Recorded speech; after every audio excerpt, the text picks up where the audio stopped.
नमस्कार श्रोताओं, एक बार फिर से आप सभी का स्वागत है अपने YouTube चैनल रामायण और महाभारत के तथ्य। यदि चैनल पर नए हैं तो सब्सक्राइब करें और बेल आइकन को दबाना ना भूलें, जिससे हमारे नोटिफिकेशन सबसे पहले आपके पास।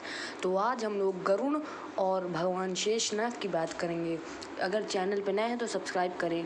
तो जो भगवान शेषनाग थे वो भगवान विष्णु के वाहन थे, एक तरह से वाहन ही थे, क्योंकि भगवान विष्णु उसी के ऊपर हर विहार सोते लेटते हर चीज़ वही करते थे। जब भी कोई अवतार लेते थे उन्हीं के साथ जाते थे, उन्हीं के साथ हर काम कराते थे। शेषनाग का बल इससे नापा जा सकता है कि वो पूरी सृष्टि को अपने फन के ऊपर रखे हैं। यदि देखें तो ये इनका शेषनाग का जिक्र हर धर्म में दिखता है, बौद्ध धर्म में भी दिखता है, हर धर्म में इनका जिक्र है। और इन्होंने ब्रह्मदेव से भी एक बार टक्कर ली थी और ब्रह्मदेव को इन्होंने आशीर्वाद दिया था। ब्रह्मदेव ने इनको यह कहकर आशीर्वाद दिया था, तुम्हारा बल भगवान शिव और भगवान विष्णु के समान ही है। अब हम लोग गरुड़ देवता की बात करें तो गरुड़ को तो हम सब जानते हैं, भगवान विष्णु के वो भी वाहन है। विष्णु भगवान को कहीं भी जाना होता है तो उन्हीं के ऊपर वो बैठ के जाते हैं। वरुण को कोई भी देवता नहीं हरा सकता। जब उन्होंने अपनी माता की शत्रुता के कारण सर्पों से युद्ध में ले लिया था और सर्पों का भक्षण करना शुरू कर दिए थे। ऐसा मानव जो आधा मनुष्य हो और आधा पक्षी हो, उन्होंने एक बार भगवान इंद्र से भी युद्ध किया था और उनकी पूरी सेना को अकेले परास्त किया था। उन्होंने अपनी माता के लिए देवराज इंद्र से भी युद्ध कर उन्हें भी परास्त किया था। यह देख भगवान विष्णु से उन्होंने तपस्या कर उनसे यह वर मांगा कि मैं आपका सेवक बन जाऊं। उनकी बल से एक बार शेषनाग से भी उनका युद्ध हो गया था, लेकिन भगवान विष्णु ने उस युद्ध का अंत करा दिया था। इतने क्रोधित हुए थे वरुण देव जब भगवान ने इनका रूप दिया था, तो वरुण देव ने पक्षी का रूप लेके कई सर्पों का ही अंत कर डाला था।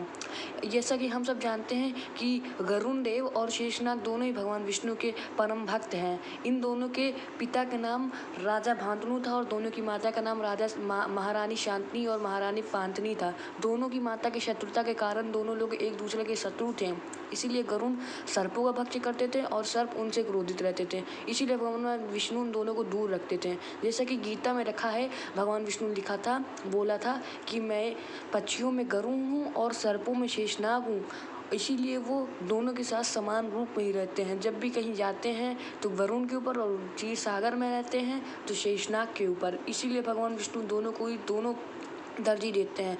शेषनाग अत्यंत वीर हैं तो वहीं गरुड़ देव भी बहुत अधिक बलशाली हैं। यदि दोनों की टक्कर हो तो उनके सामर्थ्य को देखते हुए टक्कर होगी। अब शेषनाग की बात करें तो शेषनाग पूरी सृष्टि को अपने ऊपर रखे हुए हैं, भगवान ब्रह्मा से युद्ध किए हुए हैं, उनके समान है, उनके वरदान मांगे हैं। अब गरुड़ भगवान की बात करें तो उनका खुद का एक पुराण है, जो कि बहुत बड़ी अपने आप में बात है। उन्होंने देवताओं के राजा इंद्र को उनके वज्रास्त्र को तोड़ा है, उनके कृपास्त्र को तोड़ा है और समुद्र मंथन में उनके बल के कारण स्वयं वासुकी राजा शेषनाग का छोटा भाई आने में भयभीत होता था, जो कि अपने आप में बहुत गौरव की बात है। और यहाँ तक कि उन्होंने भगवान शिव के सामने वासुकी नाग को डरा के रख दिया था और भगवान शिव के डांटने पर वहाँ से गया था। इसीलिए हम लोग गरुड़ देव को कमज़ोर नहीं समझ सकते हैं, क्योंकि वरुण देव ने भगवान शिव की भी बहुत सेवा की थी और माता पार्वती की भी। और आपको क्या लगता है कि शेषनाग की वरुण देव कौन अधिक बलशाली है? मेरे हिसाब से तो शेषनाग अधिक बलशाली हैं। यदि चैनल पर नए हों तो सब्सक्राइब करें, कमेंट करें और बेल आइकन को दबाना ना भूलिए, जिससे हमारे नोटिफिकेशन सबसे पहले आपके पास। और अपने चैनल रामायण और महाभारत के तथ्य को सब्सक्राइब करें और बेल आइकन को दबाना ना भूलें।